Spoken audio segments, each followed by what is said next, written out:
Quem não tiver Bíblia pode acompanhar aqui no telão. Amém?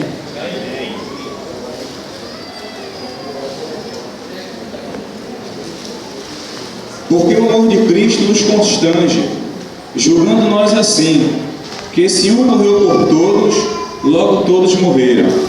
E ele morreu por todos, para que os que vivem não vivam mais para si, mas para aquele que por eles morreu e ressuscitou. Assim que, daqui por diante, a ninguém conhecemos segundo a carne, e ainda que também tenhamos conhecido Cristo segundo a carne, contudo agora já o não conhecemos desse modo.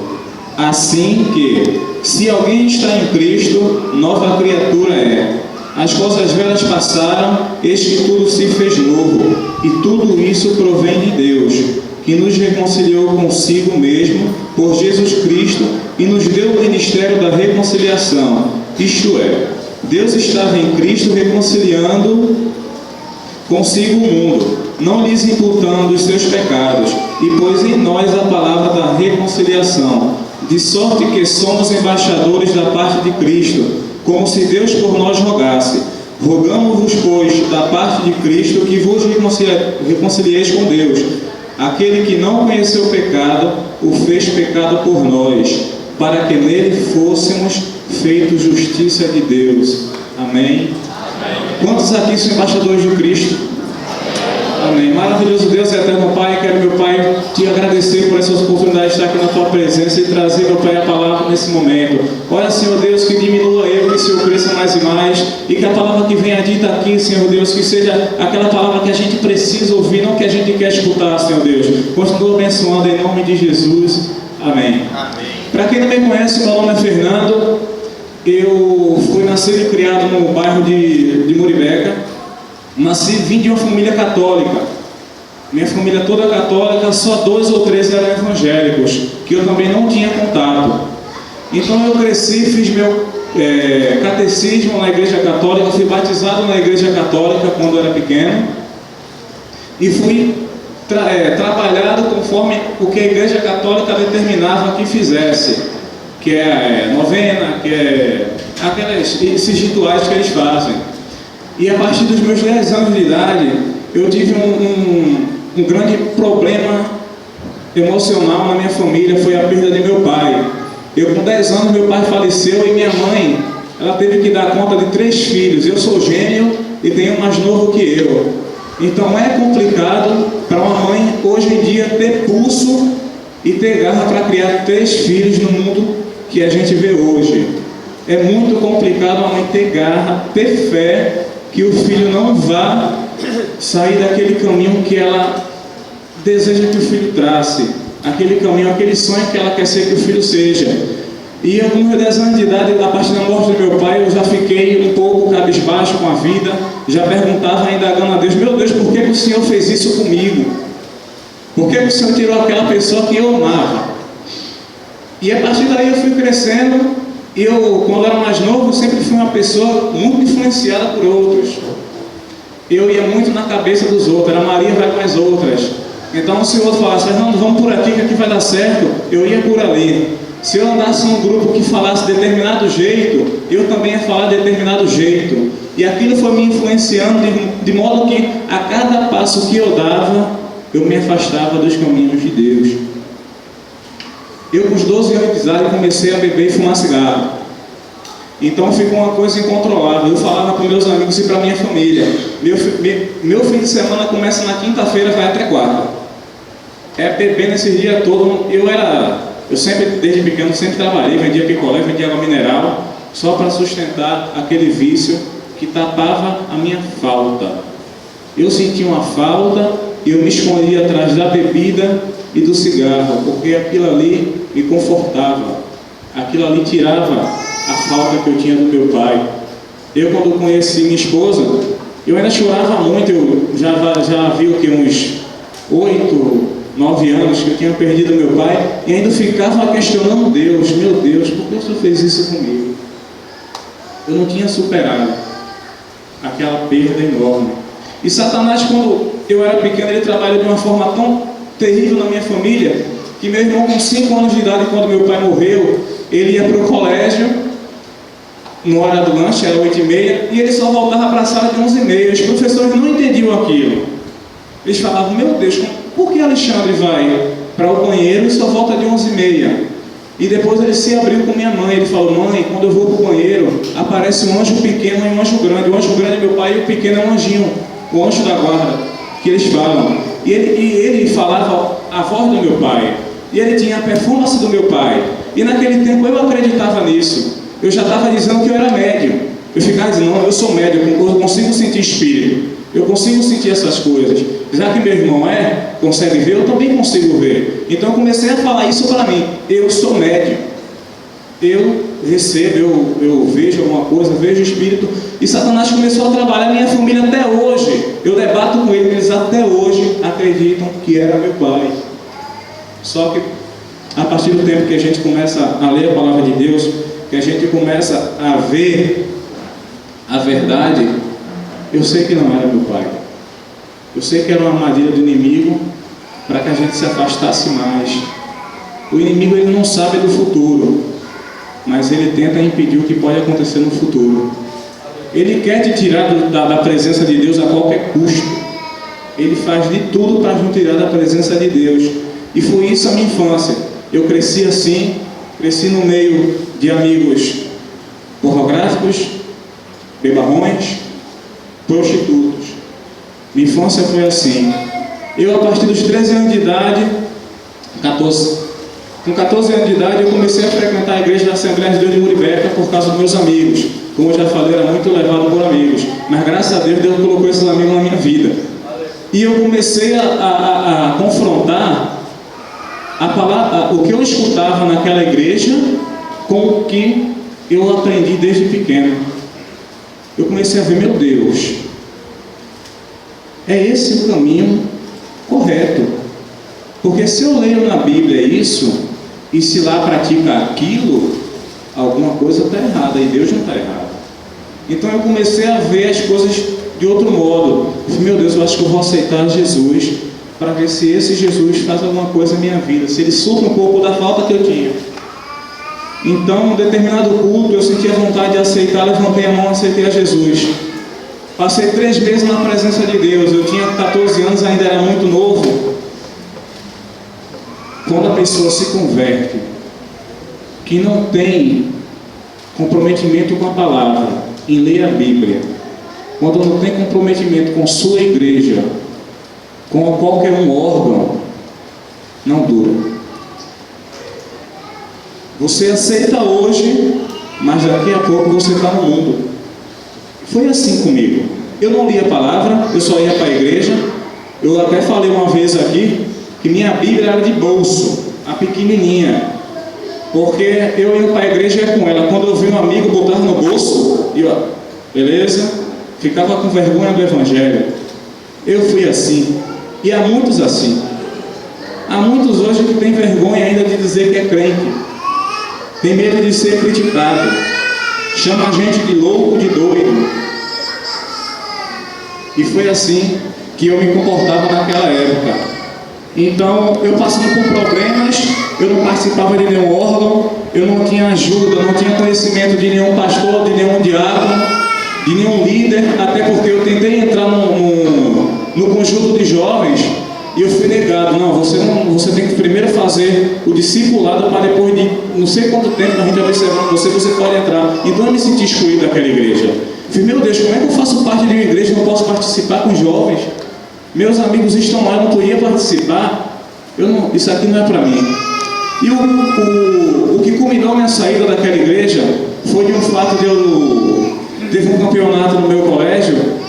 E o moleque estava com o bolso nas costas, sapato, calção, e o diácono da igreja passou e fez: isso é o crente da minha igreja? Então eu olhei para a cara dele e falei: o que é que eu estou fazendo de errado? Estou participando de um torneio, eu não estou indo para a festa, o que é que eu estou fazendo de errado? Então a partir daquilo ele fez: eu não quero mais ser crente, eu não quero mais ser crente, e me afastei da igreja. Isso foi no São João, foi no período de junho. No dia que eu falei isso, no outro dia eu estava dançando forró. Estava na festa na Muribeca. Estava dançando, estava bebendo, estava fumando. E outra, já estava começando a fazer coisa que no princípio eu não fazia. Porque a partir do momento que a gente se afasta, você começa a praticar coisas que você já não mais praticava. Então dali eu decidi me afastar. E assim que eu me afastei, eu lembro como se fosse hoje. Eu fui para Gaibu, e lá na festa, uma pessoa passa do meu lado e fala a seguinte expressão: música é vida e vida é Deus. Então isso aqui é de Deus. Então naquilo ali, naquela hora eu parei e fiz: ele está certo. Música é vida, vida é Deus. Isso aqui é de Deus. Então vamos para a farra, vamos beber, vamos fumar. E comecei a cheirar loló. E a coisa já começou a debandar. Então eu cheirava loló de manhã, cheirava de tarde, cheirava de noite. Já não cheirava mais porque tinha medo de corroer os ossos. O pessoal falava que quem cheira muito corrói os ossos. Eu tinha medo de pegar osteoporose. E eu comecei a debandar mais e mais a minha vida. Minha vida começou a ir de mal a pior. A partir desse momento, com 16 anos de idade, eu comecei a andar com um pessoal na estrada pesada. Fernando começou a pichar muro por todo o Recife. Eu ia para a Avenida Sul, ia para o aeroporto, ia para o Ipicep, tudo escondido da minha mãe. Mãe, vou na festa da Dona Cristiane. E Fernando ia pichar muro e se drogar. E eu saía nessa aventura achando que era o máximo, que eu ia ser famoso em todo o Recife, queria que minha pichação estivesse em todos os muros e que fosse conhecido. E Fernando começou a pichar, levar carreira de policial, tapa de policial, e me achava o máximo. E minha mãe, eu a enganava, já cheguei a roubar minha mãe para financiar os meus vícios, os meus prazeres. Ela não sabia de nada disso. E assim eu fui piorando a minha situação. Comecei a fazer essas coisas e me achava a última bolacha do pacote. É essa? A última bolacha do pacote. Daí, eu andando com essa turma da pesada, como sempre fui muito influenciado, já tinha terminado meus estudos, fumava cigarro, bebia, via meu amigo fumando maconha e falava: não vou fumar não quero não isso não quero isso na minha vida não. Não, Fernando, vamos? Não quero não. Só que teve um dia que eu não aguentei. Eu fumei o meu primeiro cigarro de maconha. Arrumei dinheiro e à noite já estava, isso de tarde, à noite eu já estava fumando outro cigarro de maconha. Eu cheguei em casa, que eu nunca tinha fumado, então fiquei anestesiado. Minha mãe, quando olhou para minha cara que eu cheguei em casa, ela fez: o que é que você tem? Eu estava bebendo pitu.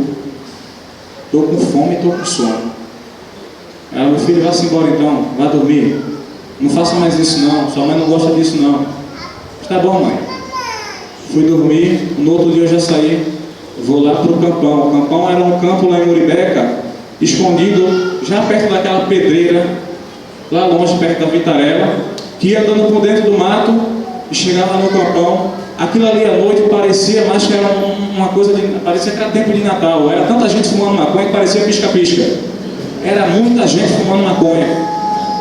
Eu não tinha dinheiro, mas estava fumando, porque eu tinha amigo.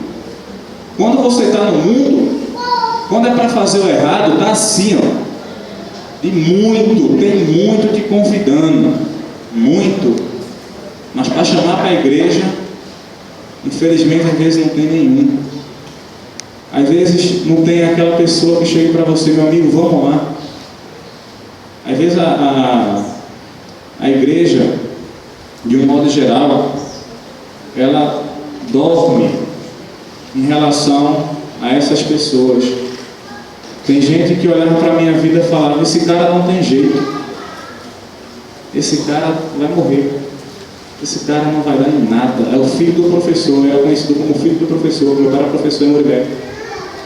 O filho do professor está perdido, ele se perdeu, só que os outros dois não. Ele é a ovelha negra da família, então eu fiquei conhecido como a ovelha negra da família. E aquilo ali não me importava com aquilo. Eu só queria satisfazer meu desejo, só queria me drogar, só queria beber, só queria fazer aquilo. E com essa de pichação, eu comecei a frequentar aqui em Recife baile funk. Todo baile funk em Casa Amarela eu ia. Casa Amarela, Rodoviário e baile do Arruda. Todo baile eu ia. Era briga de dar em doido. Era uma coisa louca. Ou você briga, ou você briga. Não tinha escolha. Então eu ia para defender meu bairro da Muribeca. Muribeca, Jordão, Peixinho. Aí brigava com o povo do Ibura, povo do Ibicepe, povo de Marco Freire. Quando eu vim a primeira vez no Ibura, eu vim aqui visitar a Suelene, eu encontro logo com o MC Pato. Ele, o que tu está fazendo aqui? Aí eu, calma, eu estou mudando de vida, não quero mais isso para a minha vida não. Então minha vida era isso, era brigar, era me drogar. Um dia minha mãe, eu cheguei em casa, eu apanhei tanto do segurança, de policial, que a minha coxa ela ficou toda roxa aqui. Eu levei um choque na boca que fiquei marcado na boca. Eu levei um cacetete nas costas que ficou inchado. Cheguei em casa todo quebrado e minha mãe sem entender aquilo. Meu filho, o que é que você está fazendo da sua vida? Eu falei, mãe, fui na festa, teve uma confusão com o policial, queriam dar meu amigo, que queria desligar o som, e deram em mim. Eu fui lá para defender meu amigo. E ela não imaginava onde eu andava. Todo baile funk que eu ia, eu falava que ia para uma festa, ligava para a dona Cristiane, que era mãe de amigo meu, que ela cuidava a gente. Dona Cristiane, fala mãe aí que estou indo para uma festa. Olha, vai ser uma festa lá em Areias. Eu ia para Areias, fumava maconha e ia para o baile. Essa era a minha rotina. Todo sábado era Fernando no baile funk. Ou no baile funk, ou no jogo da Inferno, do Santa Cruz, que era da Inferno Coral. Então, perto do jogo, você chegava lá quebrando tudo para pular, para entrar no estado de graça, tu não pagava a entrada. Naquele tempo, quando a gente é a folha, a gente não quer pagar a entrada. Quem paga a entrada é trouxa. A gente que é da gangue, a gente entra com tudo, sai invadindo, quebrando tudo. E eu ia assim. E quando eu saía, a jovem tá ali, vamos embora. Vamos brigar que até acabar. Ou morre ou mata. Infelizmente, até hoje, né? A gente vê os carniceiros, né? Brigando e se matando por uma bobagem até hoje. Então eu comecei a fazer isso na minha vida. Até o momento que ligam para minha casa, ligam para a casa da minha avó, ligam para minha família falando assim, Fernando é a bola da vez. Fernando vai morrer. Eu fiquei sem entender. Por quê? Porque eu não devia. Eu sustentava o meu vício. Eu, quando não tinha dinheiro, deixava o meu celular empenhado lá. Eu falei, ó, se eu não trazer até amanhã, o celular é teu. Então eu deixava o meu celular lá para fumar. E eu, tão desgraçadamente na maconha, que eu falei, não, eu quero ir um pouco mais além, vou pro crack. E Fernando foi pro crack. Fernando começou a usar o crack. E aquilo me satisfazia. Eu começava a vender água e fazer aquilo, pegava meus livros aqui, como eu era professor e meu pai também, eu tinha muito livro em casa, pegava os livros e ia lá no pé de Santa Rita no Cerro. Ô filho, compra aí. Os caras compravam, e eu, ouço e maconha. Meu pai, quando morreu, ele deixou uma pensão para os 3 filhos. Eu, com 18 anos, eu fui tirar esse dinheiro. Foi 700 e alguma coisa, foi pouquinho. Mas foi 700 para maconha, 700 para o crack. Foi todo torrado o meu dinheiro nisso. Quando minha mãe recebeu essa notícia que eu ia morrer, foi a parte mais baixa da minha vida. Eu nunca chorei tanto de ver minha mãe naquela situação. Quando eu vi aquilo, eu comecei a me indagar, meu Deus, o que é que eu fiz com a minha mãe? Aquela que cuidou de mim, que deu tudo por mim, não tendo pai, ela foi pai e mãe, nunca deixou faltar nada. Ela construiu uma casa em Aibu para a gente passar férias, a casa desabou porque a gente foi roubado, e ela começou a fazer tripa coração para reerguer a casa, e eu fazendo isso com minha mãe. Minha mãe, ela chorava, pensando que eu ia morrer. E eu chorava com ela, mãe, isso é mentira, meus amigos não vão fazer isso comigo não. Eles são meus amigos, mas não vão fazer isso comigo. E ela falou, Fernando, você tem que sair de lá. Você tem que ir para outro lugar. Foi nesse período que eu me mudei para Ipicé, para a casa da minha avó. Só que minha mãe não pensava o grau da situação que eu me encontrava. Eu era conhecido no bairro de Areias. Eu tinha muito amigo traficante em Areias. Pastor, em 2007 eu estava nessa igreja. Muitas vezes eu vim para cá usando maconha. Muitas vezes eu vim para essa igreja e eu bebia na época. Eu era o crente que estava na igreja, eu tinha me convertido aqui. Só que eu não conseguia me libertar. Eu não tinha acompanhamento. E não, a igreja ela oferece acompanhamento. Mas se você não se ir para a igreja, você não vai ficar em canto nenhum. Eu não queria me abrir com ninguém. Para você ver, eu convidei minha mãe para estar aqui hoje. Eu sempre fui retrancado. Minha mãe não sabe nada disso. Eu queria muito que ela estivesse aqui para ela saber um pouco do Fernando que ela não conhece. Eu queria que ela estivesse aqui para estar escutando isso. Ela não pôde vir, ela não conhece esse meu passado.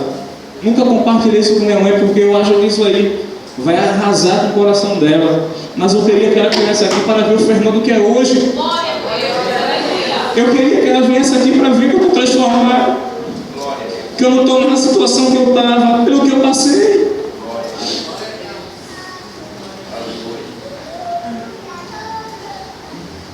Daí eu vinha para a igreja, eu comecei a namorar com Suelene. Eu ia muito eu ficava na Assembleia, depois a gente veio para cá. E eu bebia, fumava, e aqui eu dava glória a Deus e aleluia. Eu não esqueço mais nunca, a pastora pregando aqui no ano 2007. Ela fez: quem tem convicção de salvação aqui? Eu lá: eu tenho. Aqui. Mas quando eu subia a ladeira já era outro Fernando. Quando o Fernando ia para o Ipicep já era outro Fernando. Fernando que ia para Areias para fumar maconha, porque quando eu chegava lá, eu era tido como Deus. Eu chegava: é de Muribeca, vem, ia para a boca de fumo. E ficava internado, olha lá na boca de fumo, que quando não tinha droga era cola. Vamos cheirar cola para a gente se drogar, a gente só não pode ficar de bobeira. Tá de cara?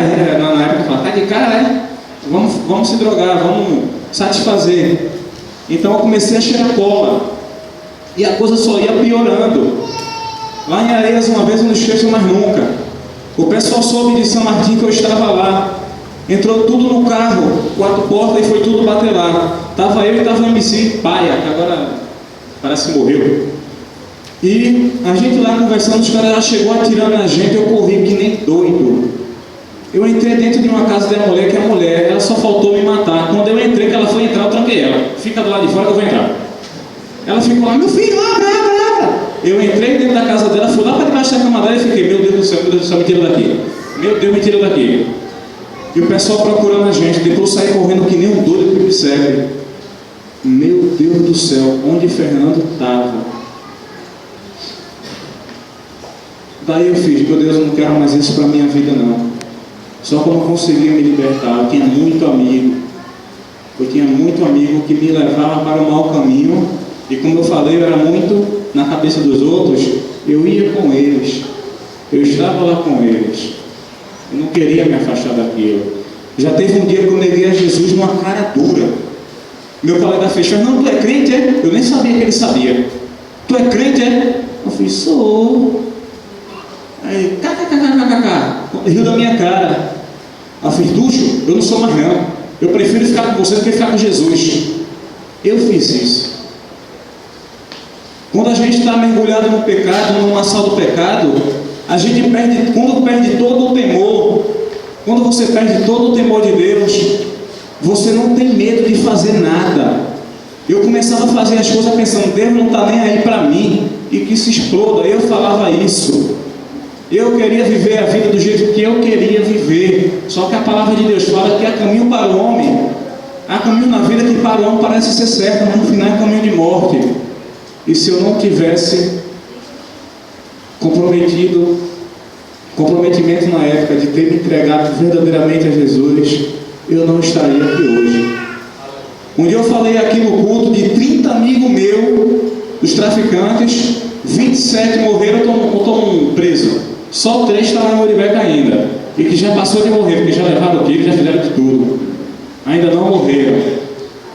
Graças a Deus eu sou um sobrevivente daquilo. Graças a Deus hoje eu estou aqui na igreja. Graças a Deus eu estou louvando a Deus. Eu estou trabalhando com os jovens para a gente resgatar a vida. Eu estou trabalhando nessa igreja para resgatar a vida, porque eu sei o que eu passei. Isso não só é comigo. Isso são com vários jovens que estão aí fora. São com várias pessoas que se encontram aí fora. Elas se drogam, elas se fecham, porque elas querem se satisfazer naquilo, porque elas sentem uma falta. E essa falta, o mundo não dá. Não tem amigo que dê. O amigo chega aqui contigo, bate na tua mão, fala, te dá um abraço, mas daqui a pouco, se tu fizer qualquer coisa, ele já te dá uma rasteira. É a realidade. Eu tomei várias rasteiras de amigo, pensando que era amigo, mas, graças a Deus, resolvi me comprometer com a palavra. Quando a gente não quer que Deus dê jeito aqui, é necessário que Deus nos coloque em outra situação. No ano de 2008 eu fui aprovado no concurso da Marinha do Brasil. Em 2009, no final, eu estava indo para o Rio de Janeiro. Deus já começava a querer me tirar daqui, porque aqui eu não ia conseguir me firmar naquele tempo.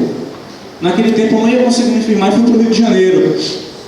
Cheguei lá no Rio de Janeiro, já fiquei mais sossegado, fiquei mais tranquilo.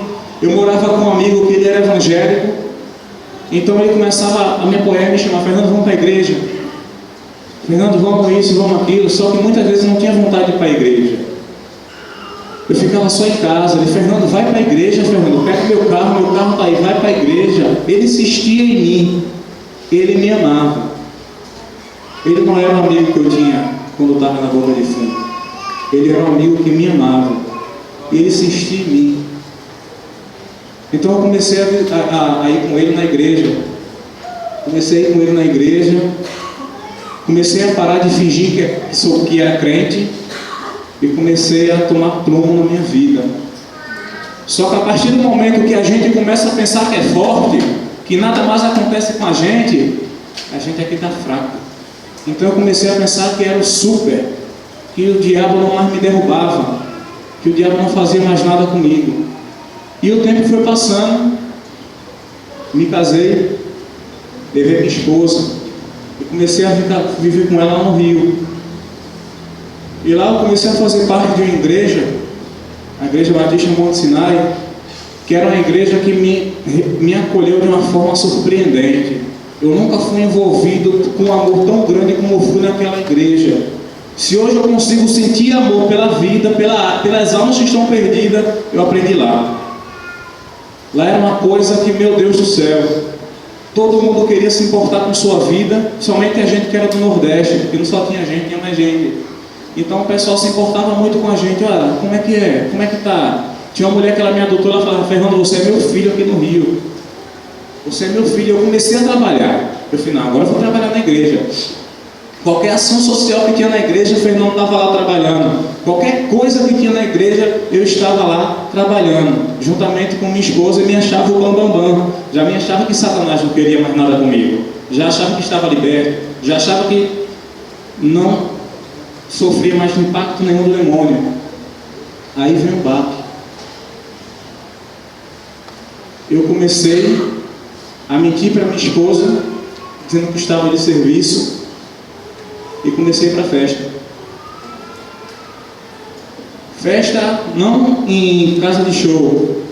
Comecei para a festa em casa de amigos. Vamos beber. Vamos lá para a Praia do Flamengo, vamos para Copacabana. E comecei a fazer isso. E deixava minha esposa só em casa. Minha esposa começou a sofrer com aquilo. Ela começou a ver: meu Deus, eu não casei para isso.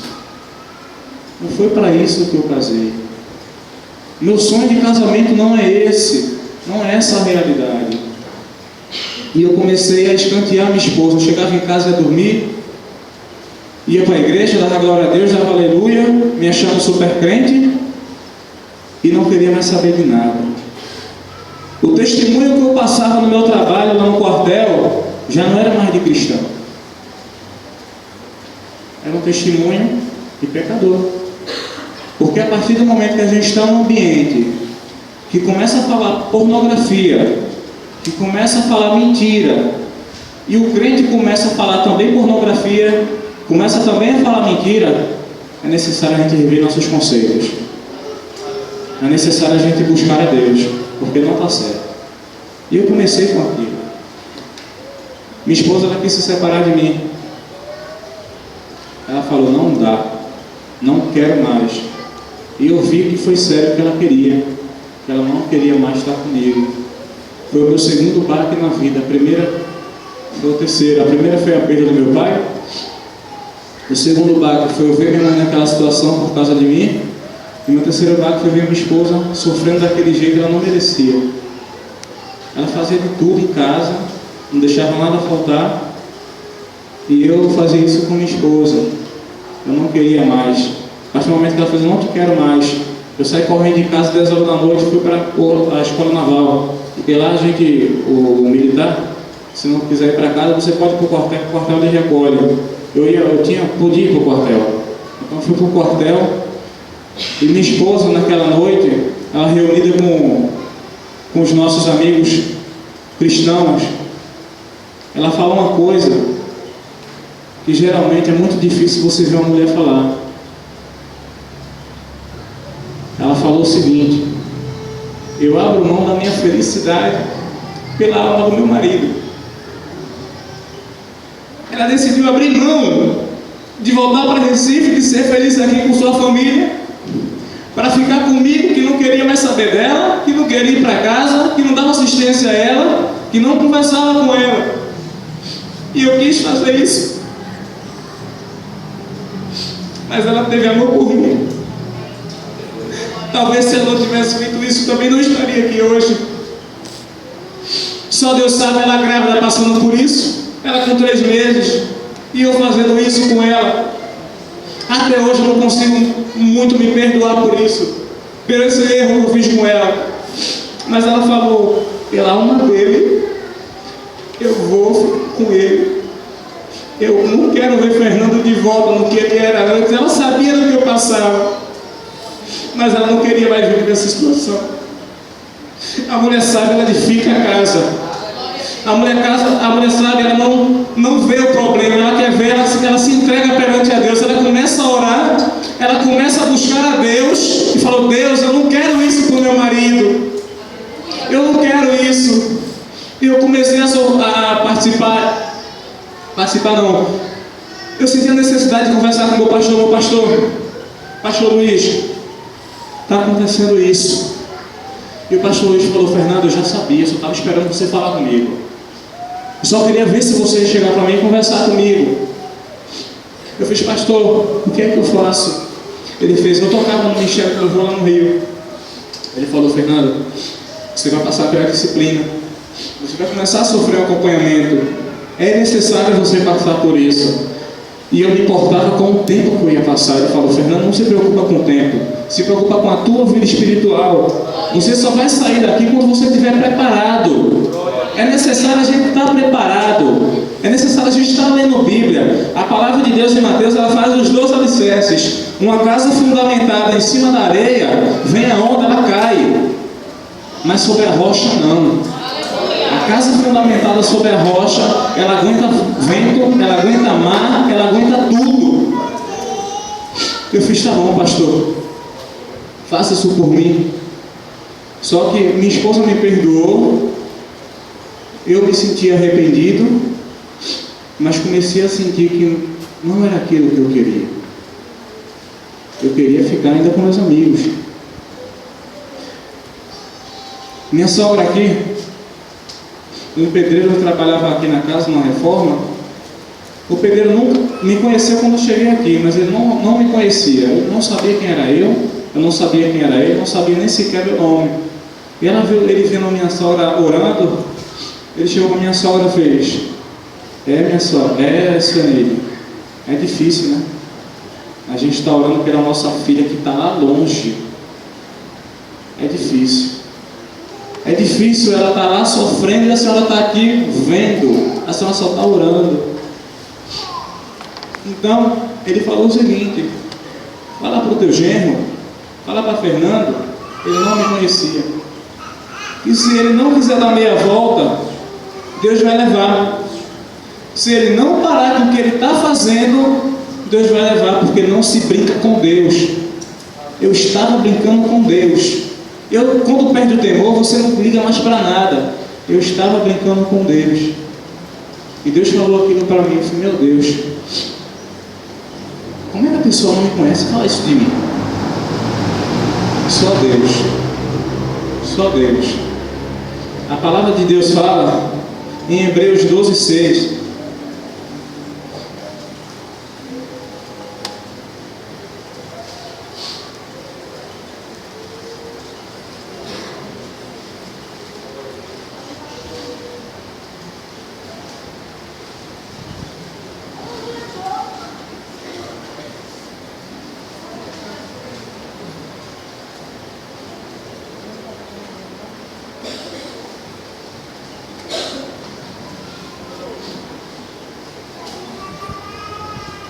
Eu brincando com Deus, eu me achando que era, e Deus querendo me corrigir, e eu não dava espaço para Deus querer me corrigir. Deus, ele não faz nada imprensado. Deus não faz nada que a gente não queira, que a gente não dá espaço. Quem faz desse jeito é Satanás. Ele só utiliza uma brecha, mas Deus não. A palavra dele fala que ele bate a porta, e se a gente abrir a porta, ele vai entrar e a gente vai ceiar. E Deus me corrigia. Hebreus 12:6. Porque o Senhor corrige o que ama e açoita qualquer um que recebe por filho. Deus tinha um plano na minha vida, mas eu não queria enxergar. Eu não queria dar esse espaço. Determinado culto lá na igreja batista, foi um missionário lá na igreja que ele falou o seguinte: você brinca, você faz o que quer, mas Deus está te vendo. Deus não quer isso para a tua vida. Deus não quer isso para a vida de ninguém. Se abraça e sente o abraço de Deus. E naquele momento que eu me abracei, eu comecei a me quebrantar e comecei a sentir a presença de Deus. Eu comecei a sentir a graça de Deus me envolvendo, dizendo: meu filho, eu quero trabalhar em tua vida. Eu não quero isso para você, eu quero outro futuro para você. E eu comecei a me abrir para Deus. Deus, eu faço isso. Deus, eu faço isso. Deus, eu faço aquilo. Deus, eu já brinquei, já te neguei, já fiz de tudo. Porque o Senhor me ama. Porque o Senhor quer isso para mim. Uma pessoa que não tem nada para te oferecer, mas porque o Senhor quer isso para mim. Deus pagou um alto preço por nós. Deus, ele enviou o seu Filho para que a gente hoje pudesse estar aqui adorando a Ele, para que a gente hoje pudesse estar rendendo graças a Ele. E eu, passando por todos esses problemas, comecei a querer: Deus, eu te quero mais, meu Deus, eu quero te buscar mais. Então eu comecei a fazer vários propósitos com minha esposa. A gente começou a fazer 40 dias de rendição. A gente começou a ler aquele livro, Uma Vida com Propósito. A gente se privava de coisas. Ela se privava: amor, tu vai se privar de quê? Vou me privar de televisão. Fui 40 dias sem assistir televisão, mas a gente com propósito. Toda noite a gente orando, a gente buscando a Deus, e a gente querendo que Deus fizesse um milagre na nossa vida. E graças a Deus, hoje, eu me considero uma pessoa totalmente renovada. Eu me considero uma pessoa totalmente transformada, porque eu não sinto mais falta de maconha, eu não sinto mais falta de cigarro, eu não sinto mais falta de bebida nem de crack. Eu passei por uma situação no táxi.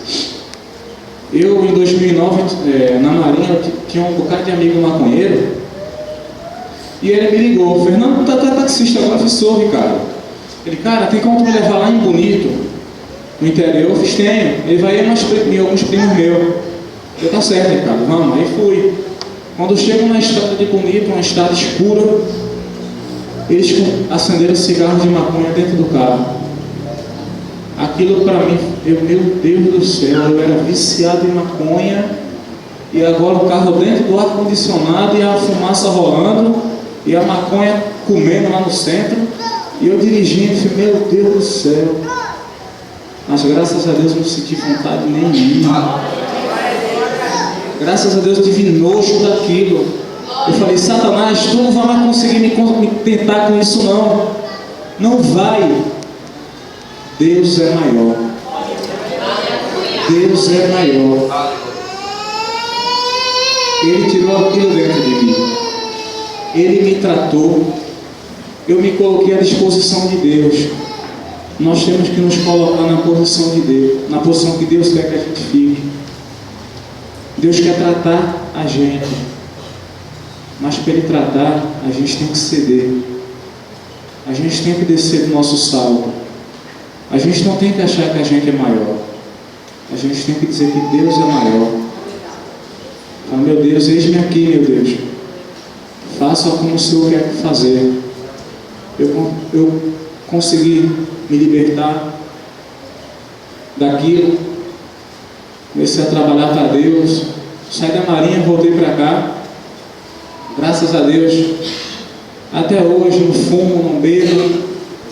Só trabalho para Deus. A única fome e sede que eu tenho é de trabalhar para esse Deus. Eu não consigo mais chegar numa igreja e ficar no banco.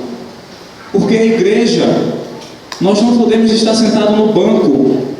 Cada um aqui foi chamado para trabalhar.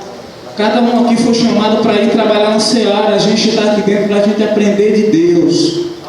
A gente está aqui para se fortalecer de Deus e levar as boas normas para quem precisa. Eu, graças a Deus, eu não consigo mais chegar na igreja e ficar sem fazer nada. Eu quero me envolver.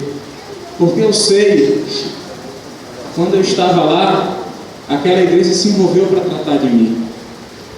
Eles se empenharam em me amar, em me aceitar do jeito que eu era e realizar aquilo que a vontade de Deus quer que eles façam e que a gente faça.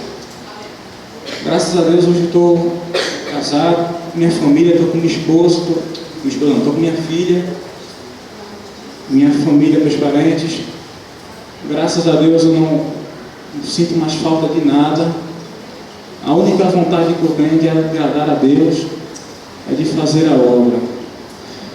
Esse foi um pouco do meu testemunho, do que eu passei na minha vida. Eu agradeço a oportunidade, pastor. Amém. Obrigado pela oportunidade.